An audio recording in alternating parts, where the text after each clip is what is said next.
நம்ம ஐயனார் துணை சீரியல்ல நிலாவுக்கும் சோழனுக்கும் கல்யாணம் நடக்க போகுதுங்க. நிலாவும் சோழனும் கல்யாண கோலத்துல கோவில்ல உட்காந்துருக்காங்க. மணமேடையில நிலாவும் சோழனும் பார்க்க அவ்வளோ அழகா இருக்காங்க. சோழன் எதிர்பார்த்துக்கிட்டு இருந்த அந்த நேரம் இப்ப நடக்க போகுதுங்க.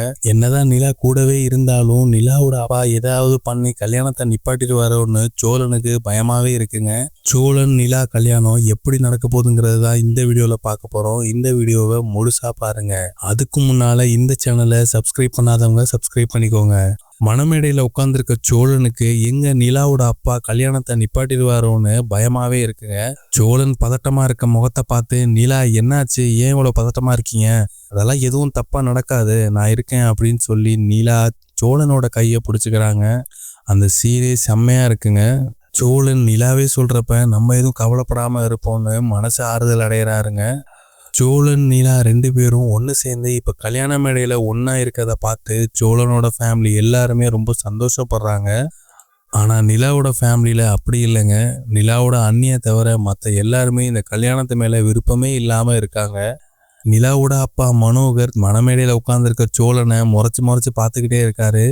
இந்த ஃப்ராடை என் மருமகனா ஏற்றுக்கணும்னு நினச்சாவே எனக்கு அசிங்கமாக இருக்குது அப்படின்னு மனசுக்குள்ளே புலம்பிக்கிட்டு இருக்காரு. நிலாவோட அம்மாவை சொல்லவே வேணாம், ஏற்கனவே சோழனை பார்த்தா அவங்களுக்கு சுத்தமாகவே பிடிக்காது. இப்போ மணமேடையில் நிலா பக்கத்தில் உட்காந்துருக்கதை பார்க்குறப்ப அவங்களால ஜீரணிச்சிக்கவே முடியலைங்க. சோழன் ஐயர்கிட்ட, சாமி கொஞ்சம் சீக்கிரம் மந்திரத்தை சொல்லுங்க, டைம் ஆகிட்டு இருக்கு அப்படின்னு சொல்கிறாரு. இருப்பா, கொஞ்சம் 5 நிமிஷத்தில் முடிஞ்சிடும் அப்படின்னு ஐயர் சொல்கிறாருங்க. சேரன் சோழன்கிட்டே, சோழா பதட்டப்படாதரா, அவசரப்படாத, எல்லாம் முறைப்படி பண்ணணும்ல, எதுக்காக அப்படி அவசரப்படுற அப்படின்னு சொல்றாரு. சோழன் சேரன்கிட்ட, அண்ணே ஏதோ பதட்டமாவே இருக்கு, நிலாவோட அப்பா கடைசி நிமிஷத்துல ஏதாவது பிரச்சனை பண்ணிடுவாரோ, ஏதாவது டிராமா பண்ணிடுவாரோன்னு பயமா இருக்குண்ணே, அதான் சீக்கிரம் முடிக்க சொல்றேண்ணே, நல்ல நேரம் கூட வேணாண்ணே, டக்குனுக்கு தாலியை கட்டிடுறேன், நீ கொஞ்சம் ஐயர்கிட்ட எடுத்து சொல்லுண்ணே அப்படின்னு சொல்றாரு. ஏய் சோழா, அப்படிலாம் பண்ண முடியாதுரா, அப்படி ஒன்றும் நிலாவோட அப்பா கல்யாணத்தை நிப்பாட்டிட மாட்டாரு, நேற்று போய் நான் பேசினேன்டா, அதெல்லாம் நான் ஓகேன்னு தான் சொல்லியிருக்காரு, உன் மேலே அவருக்கு கோவம் இருக்குதான், இல்லைன்னு இல்லை, அதுக்காக கல்யாணத்தெல்லாம் நிப்பாட்ட மாட்டேன்னு சொல்லிட்டாரு, நம்ம வீட்லேயும் அந்த வார்த்தையை சொன்னாரா இல்லையா, நீ எதை பற்றியும் யோசிக்காம சந்தோஷமா நிலாவுக்கு தாலி கட்டுறதை பற்றி மட்டும் யோசி அப்படின்னு சேரன் சொல்கிறாருங்க. சேரன் சொன்ன வார்த்தை சோழனுக்கு கொஞ்சம் மனசு ஆறுதலா இருக்குங்க.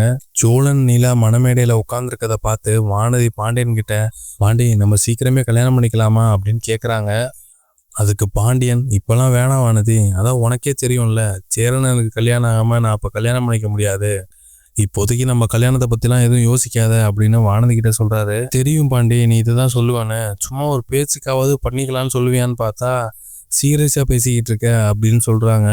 அங்க பாரு, மணமேடையில நிலாக்காவும் சோழனும் எவ்வளோ சந்தோஷமா இருக்காங்க. நிலாக்கா இவ்வளோ சந்தோஷமா இருந்து இப்பதான் நான் முதல் தடவை பார்க்குறேன். உங்க அண்ணன் எவ்வளோ தப்பு பண்ணியிருந்தாலும் நிலாக்கா அவங்கள ஏற்றுக்கிட்டு இப்போ கல்யாணம் வரையும் வந்திருக்காங்க பாரு, பெரிய விஷயம்தான். இருந்தாலும் உங்க அண்ணனுக்கு நிலாக்கா கொஞ்சம் ஓவர் தான் அப்படின்னு வானதி சொல்றாங்க. இப்போ எதுக்கு தேவையில்லாம பேசிட்டு இருக்க வானதி, சோழன் எந்த தப்பு பண்ணாலும் அது அவங்களுக்காக தான் பண்ணுவான், அவங்கள எப்படி இம்ப்ரெஸ் பண்றதுன்னு தெரியாம ஏதாவது தப்பு பண்ணி மாட்டிக்குவான், அதெல்லாம் அவங்களுக்கும் தெரியும், அதெல்லாம் ஏத்துக்கிட்டு தான் இப்ப கல்யாணம் வரைய வந்திருக்காங்க அப்படின்னு பாண்டியன் சொல்றாரு. நீ என்னைக்காவது என்னை இம்ப்ரெஸ் பண்ண ட்ரை பண்ணிருக்கேன் பாண்டி அப்படின்னு வானதி கேக்குறாங்க. எங்க வானதி, நான் என்ன பண்ணாலும் நீ சண்டை தான் போடுற, நான் இம்ப்ரெஸ் பண்றதுக்காக ட்ரை பண்ணா நீ அதை கண்டுக்க கூட மாட்டேன் அப்படின்னு பாண்டியன் சொல்றாரு. அப்படி என்ன நீ இம்ப்ரெஸ் பண்ணி நான் கண்டுக்கவே இல்லைன்னு சொல்லி வானதி சமக்கம் வராங்க. வானதி, இது நம்ம சண்டை போறதுக்கான இடம் இல்லை, அவங்க 2 பேர் கல்யாணம் இப்போ முடியட்டும், அதுக்கப்புறம் நம்ம 2 பேரும் பேசி தீர்த்துக்குவோம் அப்படின்னு சொல்லி பாண்டியன் வானதியை அமைதியாக்குறாரு. ஐயர் தாலியை எடுத்து சேரன்கிட்ட கொடுத்து எல்லார்ட்டையும் ஆசீர்வாதம் வாங்கிட்டு வாங்க அப்படின்னு சொல்றாங்க. சேரனும் எல்லார்ட்டையும் காட்டி ஆசீர்வாதம் வாங்கிட்டு வராருங்க. நிலா என்னதான் சோழனை சமாதானப்படுத்தினாலும் நிலா மனசுக்குள்ளேயும் ஒரு பதட்டம் இருக்கதாங்க செய்யுது. ஒருவேளை அப்பா அம்மா தாலி கட்டுற கடைசி நேரத்துல ஏதாவது பிரச்சனை பண்ணிடுவாங்களோன்னு நிலாவுக்கும் பயமா தாங்க இருக்கு. ஆனா பயத்தை வெளிக்காட்டிக்காம சோழனுக்கு ஆறுதல் சொல்லிக்கிட்டு இருக்காங்க. சேரன் ஒரு வழியா மாங்கல்யத்தை எல்லார்கிட்டையும் காட்டி ஆசீர்வாதம் வாங்கிட்டு வந்துடுறாருங்க. ஐயர் தாலியை எடுத்து சோழன் கையில கொடுக்குறாரு. ஐயர் சோழன் கிட்ட, மாப்பிள்ளை தாலியை கட்டுங்க அப்படின்னு சொல்றாரு. அதை கேட்ட உடனே சோழனுக்கு பயங்கர சந்தோஷமா இருக்குங்க. டக்குன்னு நிலா காலத்துல தாலி கட்டுறதுக்காக போறாரு. நிலா சோழனை ஒரு நிமிஷம் பாக்குறாங்க.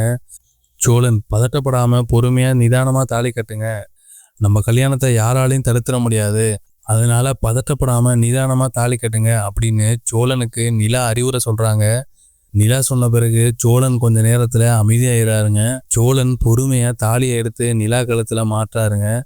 அவ்வளவுதாங்க, நிலாவுக்கும் சோழனுக்கும் ஒரு வழியா கல்யாணம் நடந்துருச்சுங்க. நிலாவோட அப்பா அம்மாவும் அதை ஏத்துக்கிட்டு அச்சதை தூவிட்டாங்க. சோழனோட குடும்பமே எல்லாரும் அவ்வளோ ஆனந்த கண்ணீரோட நிக்கிறாங்க. ஒரு வழியா நிலாவுக்கும் சோழனுக்கும் எந்த பிரச்சனையும் இல்லாம கல்யாணம் ஆயிடுச்சுன்னு. ஆனா நிலாவோட வீட்டுல யாருக்குமே சந்தோஷமே இல்லைங்க. மனசு நெருடலோடையே அச்சதை தூவுறாங்க. நிலா அவங்க அப்பா அம்மா கிட்ட ஆசீர்வாதம் வாங்குறதுக்காக போறாங்க. மனசுல துளி அளவு சந்தோஷமே இல்லைனாலும் நிலாவோட அப்பா அம்மா 2 பேரும் நிலாவை நல்லா இருமா அப்படின்னு சொல்லி வாழ்த்து அனுப்புறாங்க. நிலாவோட அண்ணன் நிலா முகத்தையே பார்க்க மாட்டேங்கிறாரு. நிலாவோட அண்ணி ரொம்ப சந்தோஷம் நிலா, 2 பேரும் சந்தோஷமா இருங்க அப்படின்னு சொல்லி வாழ்த்துறாங்க. நிலாவும் சோழனும் இப்ப நடேசன் காலில் வந்து விழுறாங்க. நடேசன் கண்ணீரோட இருக்காரு. அம்மா ரொம்ப சந்தோஷமா, நீ தாம்மா என் வீட்டோட குலதெய்வமே. நீ வீட்டை விட்டு போனது எனக்கு பெரிய கவலையா இருந்தது. ஆனா இன்னைக்கு அந்த கவலை எல்லாம் தீர்ந்து போச்சு. நான் ரொம்ப சந்தோஷமா இருக்கேம்மா, நீங்க 2 பேரும் நல்லா இருக்கணும் அப்படின்னு சொல்லி நிலாவை சோழனையும் வாழ்த்துறாரு. நடேசன் இப்படி பேசுறத பார்த்து சோழன் ஆச்சரியமா பாக்குறாருங்க. சேரன் கிட்டையும் நிலா சோழன் ஆசீர்வாதம் வாங்க போறாங்க. என்கிட்ட எதுக்குப்பா ஆசீர்வாதம் வாங்குறீங்க? நான் எப்போதுமே உங்க கூட தான் இருப்பேன். நீங்க 2 பேரும் ஒன்னா சந்தோஷமா இருக்கணும், அதுதான் எங்களுக்கு வேணும் அப்படின்னு சொல்லி சேரனும் வாழ்த்துறாருங்க. சேரன் அவரோட ஓனர்கிட்டையும் ஆசீர்வாதம் வாங்குறாருங்க. டேய் சோழா, நீ நல்லா இருடா, உனக்கு தங்கமான ஒய்ஃப் கிடைச்சிருக்கு அப்படின்னு சோழனோட ஓனரும் வாழ்த்துறாருங்க. எல்லாருமே சோழன் நிலாவை அப்படி வாழ்த்துறாங்க. சோழன் நிலாவை வாழ்த்துறத பார்த்து வானதிக்கு மறுபடியும் பொறாம வர ஆரம்பிக்குதுங்க. நமக்கு கல்யாணம் பண்ணா எல்லாரும் இந்த மாதிரி வாழ்த்துவாங்களான்னு வானதி யோசிக்கிறாங்க. நிலா வானதியை பார்த்து தேங்க்ஸ் வானதி நீ வந்ததுக்கு அப்படின்னு சொல்றாங்க. அதனால என்னக்கா, நம்ம வீட்டு கல்யாணம், நான் வராம எப்படி அப்படின்னு சொல்லி வானதி சொல்றாங்க. நிலா சோழன் கல்யாணம் நடந்ததுல எல்லாருமே ரொம்ப சந்தோஷத்தோட இருக்காங்க. சோழன் நிலாவை பார்த்து, நிலா ஒரு வழியா நமக்கு கல்யாணம் நடந்துருச்சு, நான் பயந்துகிட்டே இருந்தேன் நிலா. சேரன் கல்யாணம் மாதிரி கடைசி நேரத்துல ஏதாவது நடந்துருமோன்னு ரொம்ப பதட்டமாவே இருந்தது. ஆனா நல்லபடியா நம்ம கல்யாணம் நடந்துருச்சு. நான் இந்த அளவுக்கு எப்பயும் பதட்டமானதே இல்லை நிலா. எனக்கு இப்போ ரொம்ப சந்தோஷமா இருக்கு. நான் இப்போ ரொம்ப சந்தோஷமா இருக்கேன் நிலா அப்படின்னு சோழன் பயங்கரமா எமோஷனலா பேசிக்கிட்டு இருக்காருங்க. போதும் போதும், எமோஷனலா நம்ம வீட்டில் போய் பார்த்துக்கலான்னு சொல்லி நிலா சோழன்ட்ட சொல்றாங்க. இப்படி எல்லாருமே சந்தோஷமா இருக்க நேரத்துல நிலாவோட அப்பா மட்டும் சோழனை முறைச்சு பார்த்துக்கிட்டே இருக்காருங்க. நிலாவோட அப்பா சோழனை முறைச்சு பார்த்துக்கிட்டு இருக்கத சேரன் கவனிக்கிறாரு. நிலாவோட அப்பா ஒருத்தர்கிட்ட சொல்லி எதையோ எடுத்துட்டு வர சொல்றாரு. எல்லாரும் என்னன்னு பார்த்துக்கிட்டு இருக்காங்க. அப்போ ஒருத்தர் ஒரு குடத்துல தண்ணி எடுத்துட்டு வராருங்க. அதை நிலாவோட அப்பா கிட்ட கொடுக்குறாரு. எல்லாரும் எதுக்காக இதை எடுத்துட்டு வர சொன்னாரு, என்ன பண்ண போறாருன்னு ஒண்ணுமே புரியாம எல்லாரும் நிலாவோட அப்பாவே பார்த்துக்கிட்டு இருக்காங்க. நிலாவோட அப்பா நிலா கிட்ட, நிலா உனக்கு பிடிச்ச மாதிரி நான் இவனோட கல்யாணம் பண்ணி வச்சுட்டேன். ஆனா என்னால இவனை மருமகனால ஏத்துக்க முடியாது. இந்த மனோகரை இந்த மாதிரி ஃப்ராடு மாப்பிள்ளையா ஏத்துக்கிறது ஒரு காலத்திலயும் நடக்காது. உனக்கு வேணா இந்த குடும்பத்துல இருக்கவங்க எல்லாரும் நல்லவங்களா இருக்கலாம், ஆனா எனக்கு அப்படி தோணல. என்னால இதை ஏத்துக்கவே முடியல. ஒண்ணுகிட்டையும் நான் இதெல்லாம் சொல்லி போராட முடியல. நீ விருப்பப்பட்ட மாதிரி நான் உனக்கும் அவனுக்கு கல்யாணம் பண்ணி வச்சுட்டேன். என் பேச்சை மதிக்காத, என் விருப்பத்தை ஏத்துக்காத என் பொண்ணு எனக்கு தேவையே இல்லை. உன்னை நான் இன்னையோட தலை முழுகிறேன் அப்படின்னு சொல்லி அந்த குடத்துல இருக்க தண்ணியை எடுத்து தலைமையில ஊத்திக்கிறாருங்க. நிலாவோட அம்மாவை செம ஷாக்கிங்கா பாக்குறாங்க. இந்த விஷயம் நிலாவோட அம்மாவுக்கே தெரியாதுங்க. ஏங்க என்ன பண்றீங்க, எதுக்காக அப்படி பண்றீங்க அப்படின்னு சொல்லி கேக்குறாங்க. இல்ல தேனு, நான் பண்றதுதான் சரி. இதுக்கப்புறம் இவளுக்கும் நம்மளுக்கும் எந்த சம்மந்தமும் கிடையாது. அவ எக்கேடே கெட்டு போறா அப்படின்னு சொல்லிட்டு நிலாவோட அப்பா அங்கேருந்து கிளம்பி போயிடுறாருங்க. நிலா பயங்கரமா அழ ஆரம்பிச்சிடுறாங்க. சோழன் எப்படி சமாதானப்படுத்துன்னு தெரியாம அமைதியா உட்கார்ந்துருக்காரு. நிலா, எதுவும் நீ வருத்தப்படாத, அவங்க பேசினதெல்லாம் எதுவும் நினைச்சுக்காத நிலா. தலையில தண்ணி ஊத்துனா எல்லாம் சரியா போயிடுமா, அவங்க திருப்பி நம்மளை ஏத்துப்பாங்க நிலா, நீ எதுவும் கவலைப்படாத, நான் இருக்கேன்ல அப்படின்னு சொல்லி சோழன் நிலாவுக்கு ஆறுதல் சொல்லிக்கிட்டு இருக்காருங்க. இதுதாங்க நாளைக்கு நடக்க போறது. ஐயனார் துணை சீரியல் அப்டேட் உடனே தெரிஞ்சுக்கணும்னா மறக்காம சீரியல் எக்ஸ்பிரஸ் சேனலை சப்ஸ்கிரைப் பண்ணிக்கோங்க.